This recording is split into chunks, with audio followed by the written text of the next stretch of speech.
Hey everybody, it's Jim here, Traveling Roads YouTube channel. This is a follow-up to a video that I did on the channel called Life in Los Cabos, Okay, What Now? And this is in response to some of the questions, comments, private messages I received.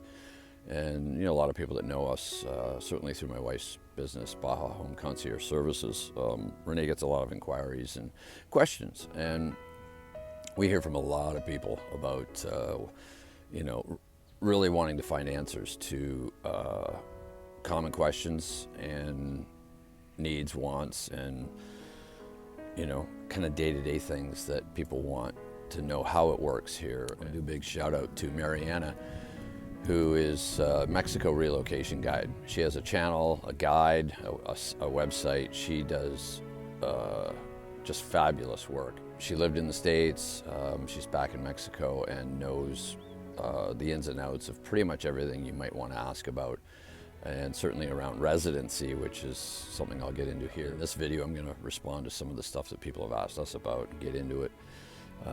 There's a huge groundswell of people coming here, wanting to look at maybe relocating here, buying property here, considering maybe a temporary move or a permanent move, considering what's going on in the United States. It's no secret. There's a lot of people concerned. They're coming down here and looking to see if maybe they can get a place temporarily. How does it work? How do we get bank accounts opened? And a number of things we're going to get into and hopefully answer some of those questions. So without further ado, here we go. One of the things I covered in the last video was vehicle insurance. Now in Canada, there's various options. In British Columbia, where we're from, ICBC is a government corporation, basically runs the insurance for vehicles and claims and you name it. I will say from experience, can't speak for everybody, but I'm sure everybody would, for the most part, if they've had any experience. Dealing with ICBC has always been challenging. We had to travel back to Canada recently. In the last video, I covered that. Had to go up for a family matter. Had to buy some temporary insurance for my vehicle, which is from British Columbia. It's plated from British Columbia, but I insure it year-round here in Mexico because Canadian or American insurance policies they're not valid here in Mexico. So as soon as you cross the border into Mexico, certainly in our case, Baja, Mexico, you need to have a Mexican insurance policy. It's very affordable, really easy to get. They make it really easy to deal with. I mean, you can take your pick. There's lots of companies, lots of brokers. They usually give you a number of options. You ask for a quote, they'll send you like 5 options. Here's your policy options, here's your cost options, you can make the choice. It ranges anywhere from maybe $200, $300, $400 US per year to insure a vehicle. In Canada, it's quite a bit more than that. I can't speak for Americans, I'm sure it's the same. Very expensive. But we left Baja and had to purchase 3 months insurance on our vehicle to get up there. So we're driving to the States, and when we get into Canada, and then back to the States when we came back, because we had to drive anyway. It was about $500 for 3 months, basic policy.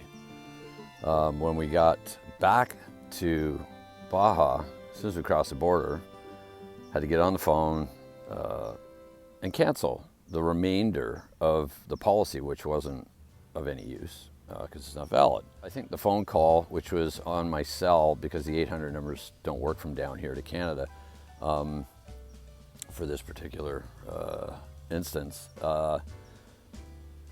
the call probably cost me more than any refund I might have gotten, but they wouldn't refund me. They said, oh, to give you your money back or refund, you have to take the plates off, surrender them, cancel the vehicle plates and all that sort of stuff. I said, I'm driving the vehicle down here.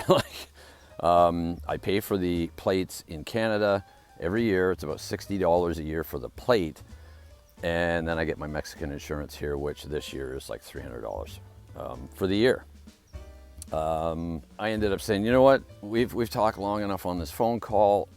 it's like going to the dentist without Novocaine. That I said, okay, thanks for your help. Don't worry about it. I'm just gonna walk away from this because I was on the phone for well over an hour, long distance, trying to deal with this. In Mexico, the difference is the brokers will give you an email, their cell phone number, they'll WhatsApp you. You can get somebody immediately and they will help you. In fact, we sold a vehicle that was a Canadian vehicle, and I had to cancel what was left of the Mexican insurance policy. And Crisida, call her Chris, she's lovely. And she said, oh, but you have a refund. I tell you what, I apply the refund to your condo insurance. So she applied the $74 to my renewal on the condo insurance. So she took the refund and put it somewhere else for us. It was like, it was so incredibly easy to deal with what we had to here. But in Canada, it was almost like they almost make it so hard for you to get anyone or anywhere or a decision that you end up so frustrated, you just walk away from it and go, I give up, I'm out. So the differences are absolutely night and day. Aside from the cost, just dealing with the red tape and whatnot and the frustration between Mexico and Canada, not even close. It's so night and day, I can't even describe it. I can't speak for our American friends. You guys probably have the same sorts of issues and challenges. That's my rant. So I'm gonna carry on to the next item. Let's go. Okay, next issue, contracts. Been asked a lot about that.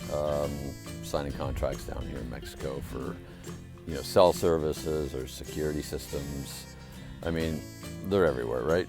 That's what we deal with.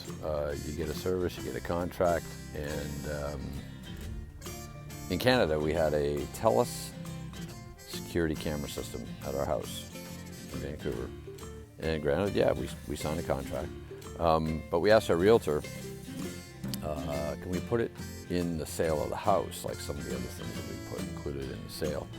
And it was looked into, and he was like, yep, no problem, it's in the sale. The owners, everybody agreed to the subjects, closed, moved on. Then we tried to approach TELUS and say, we've transferred this over to the new owners, but we couldn't get through to anyone. We couldn't get anybody to respond to us. Email, tried to phone a number that we were given early on in the service package, and we never got anyone. We couldn't get anywhere. So I was up in Vancouver on business. This is about 6 or 7 months later, and we're still paying. We're still paying every month for this camera system. So I go into a TELUS dealer. I'm in Vancouver on business. Can you help me? They're a franchise location. They're like, sorry, we can't help you with this. This is a different department of the company. I said, well, can you put me in touch with somebody there? And they basically couldn't help us. They said, you're gonna have to go online and find someone and blah, blah, blah. So I went to another location, and same thing, franchise. Guy said, well, you know what? Let me see if I can find a department for you. So he phoned from his store phone, phoned internally to a department. They connected him with someone. The guy handed me the phone, and I started talking to this person. And my wife and I thought originally, when we got this security camera system, we both signed up for it. But internally, they had her registered as the person on the contract. So it was in her name, not mine. So I'm standing there. My wife's in Mexico. I'm in Vancouver. I'm on the phone with the person. They're like, well, it's in her name. We can't do anything for you, blah, blah, blah. I go, it's my wife. We sold the house. We included the equipment and the use of it in the house. And supposedly the owners aren't using it. And now we are still paying for it. Can you help us? We need to find a way to either get you guys to take the equipment out, we'll pay a cancellation fee, or whatever we got to do. How do we address this? Well, I can't help you because I have to deal with her. So I picked up my cell phone, phoned my wife in Mexico, WhatsApped her. She answered. I put the two phones together. I put the two phones together, and they were talking, I don't know, 3, 4, 5 minutes, whatever it was, and I could tell it was not going well. My wife is literally, I could hear her between the two phones. She's getting really agitated, really frustrated. It's like, please help us. How do we deal with this? We don't even live in the house anymore. The equipment's there, it's your equipment. These people aren't using the system. How do we address it? And the conversation, unfortunately, got heated, and my wife is so frustrated. This person ended up hanging up on her, and I tried to get this guy to phone back, and I got the runaround for so long, I ended up walking out of there, and it never was resolved there. And 4 months later, now I'm doing this video, it's still not resolved. We're still paying for this system that's sitting in a house in North Vancouver, and we can't reach anybody. We can't get anything resolved to address this. And it's, honestly, it's incredibly frustrating to the point where they don't care. They don't want you to have access to them. Once you're under contract, they're gonna bleed you out, to the point where we gotta pay for a 5-year contract. A year or so after we got the contract, sold the house, moved out, we're still paying for it. And we can't get any support, any service, anything. I know here in Mexico, you get a service contract for your security system, blah, blah, blah, whatever. You can reach somebody, just like the insurance brokers here for vehicles or your condo or house insurance. You can reach somebody, you can get somebody right away, and they will actually help solve the issue or find a way for you to opt out, pay a fee, whatever it is. They're helpful, and it's night and day. Like I said about the vehicle insurance, it's night and day. It's like dealing with people that actually care and they want to help you. In Canada, this TELUS contract, it's a nightmare. It's a complete dead end. You might have to just pay for the 5 years and be done with it. So there's my rant. Thanks. I wanted to add a little follow-up to this. The TELUS contract that we had for the camera system, I've been on the account in Vancouver, Canada as an emergency contact person. I guess something happened at the house in North Vancouver. There was an indication on the system, and they tried to reach my wife, Renee. Couldn't reach her, so they called me. Got a message with a number and a reference number for the security issue. I phoned them back, and I actually reached someone and gave them the reference number, and then we started discussing the issue of us trying to resolve this contract. And long story short, Renee was there. Ended up getting her on the phone because the contract, is in her name. We ended up resolving it, and as you might expect, as we expect, we had to pay out the 5-year contract to get out of it. Our realtor's now trying to reach the owners at the house to set up a maintenance call for the worker to come in and actually remove the equipment from the house. This is literally, it's April 2025, and it's almost a year after we sold the house, and we've been trying to deal with this so long. It's incredible, but it's finally resolved. The account's closed. We've paid it out, and I just want to say, anyone considering something like that, in all honesty, I would advise against it. If you're trying to deal with TELUS for a security camera system and take on a package, beware. If you have any issues, you're probably not going to get anywhere. I gotta say, it was a terrible experience, and I would never recommend it to anyone. But it's resolved now, kind of by fluke, and we paid it out, so thank God it's over. Okay, let's go on to the next issue. A couple things we got asked about after the last video was residency, bank accounts, and a few people were like, hey, should we go through with this, and how do we do it? We got a residency years ago. When we first bought 8 years ago, we got temporary residency. And then after your sort of probationary period, we last year, we got our permanent residency. So we're good. We're good for life. We've got permanent residency here in Mexico. That residency opens up opportunities for you to open bank accounts. And in our case, because we've got investment properties here,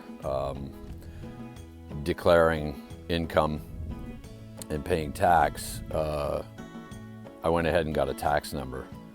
And it was sort of on the tail end of the pandemic, so coming out of that, trying to apply for a tax number, get an appointment, all that sort of thing. It took quite a while.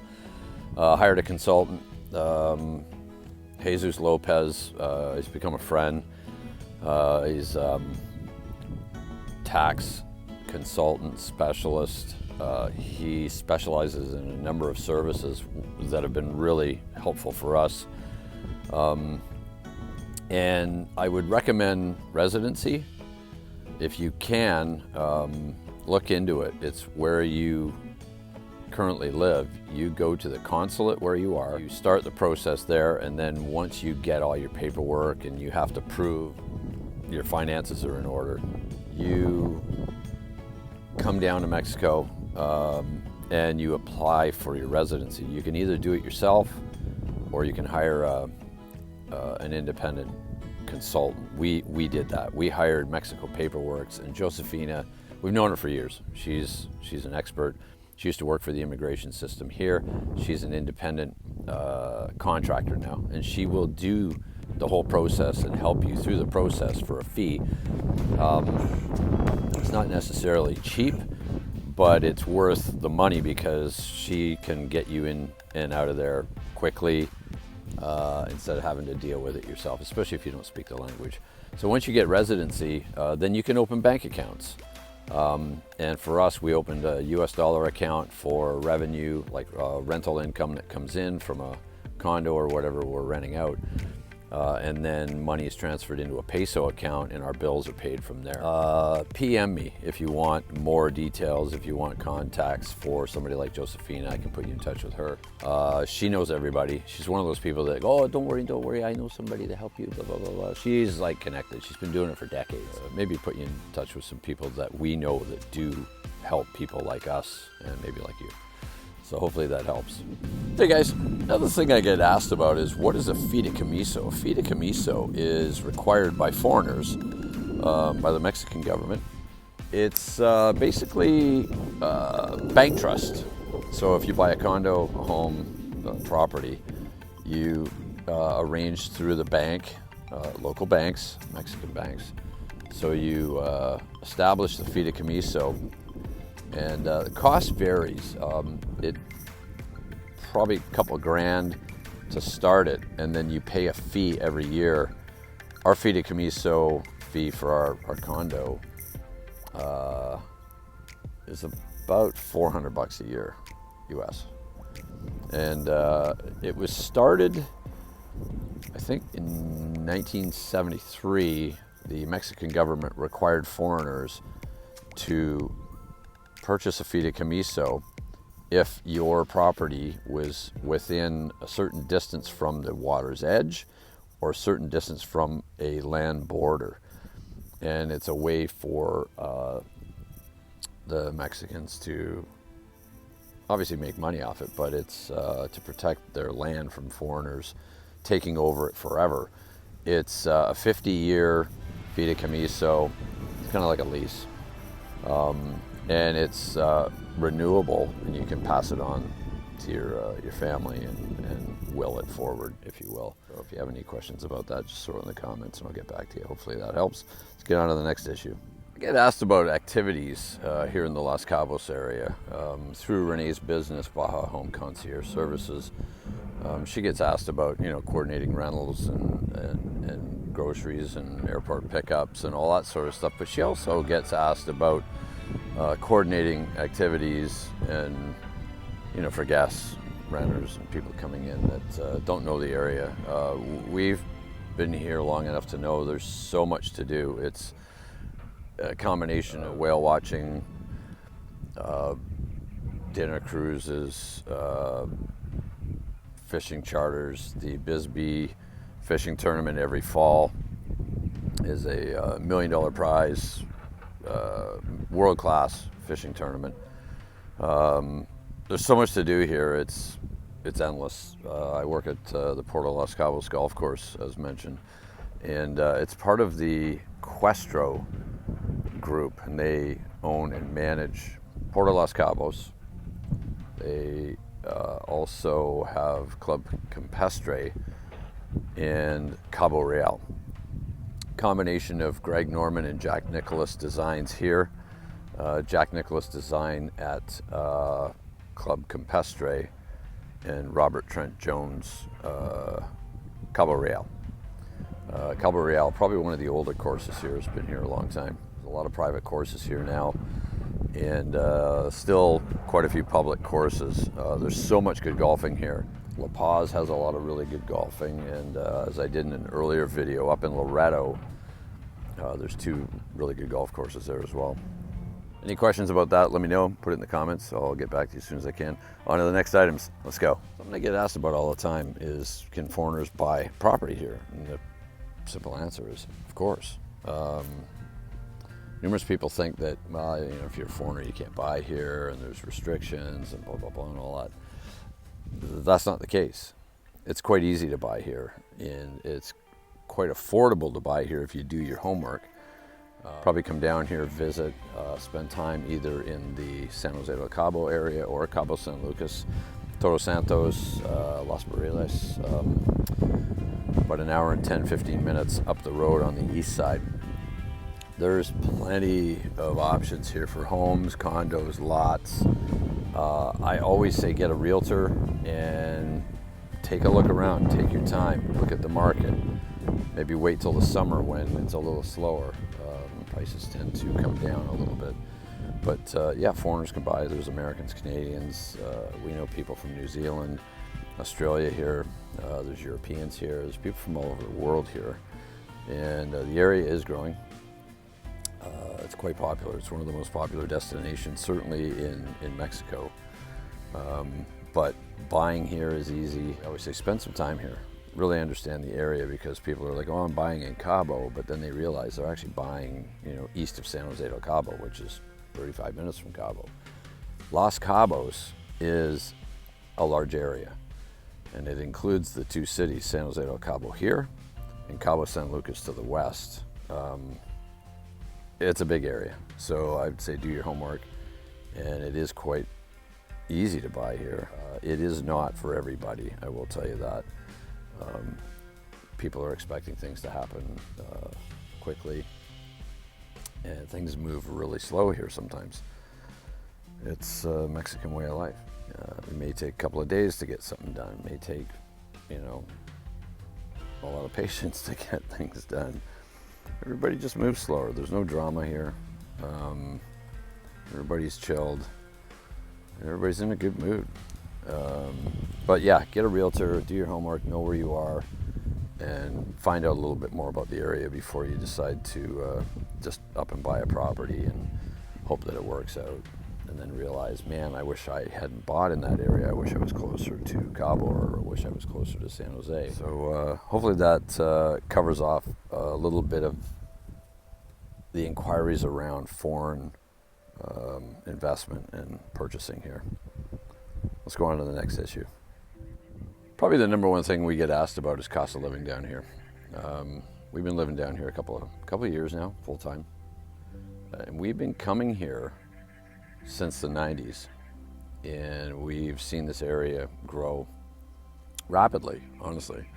There's more infrastructure going in, there's road improvements and upgrades to a number of sort of, you know, government services and everything else you can think of. But food, restaurants, you know, cost of living here, it's like anywhere. It's gone up. Some places can be really expensive. If you're in the tourist areas, you're going to pay a lot.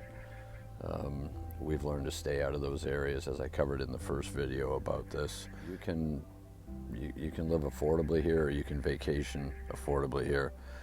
If you want to go crazy, you can do that all day long here. I mean, you can spend a lot of money on activities and accommodations, and, you know, private charters, and you name it. You can do so much and spend a lot, or you can kick back and go cheap and cheerful, and there's lots of ways to do that.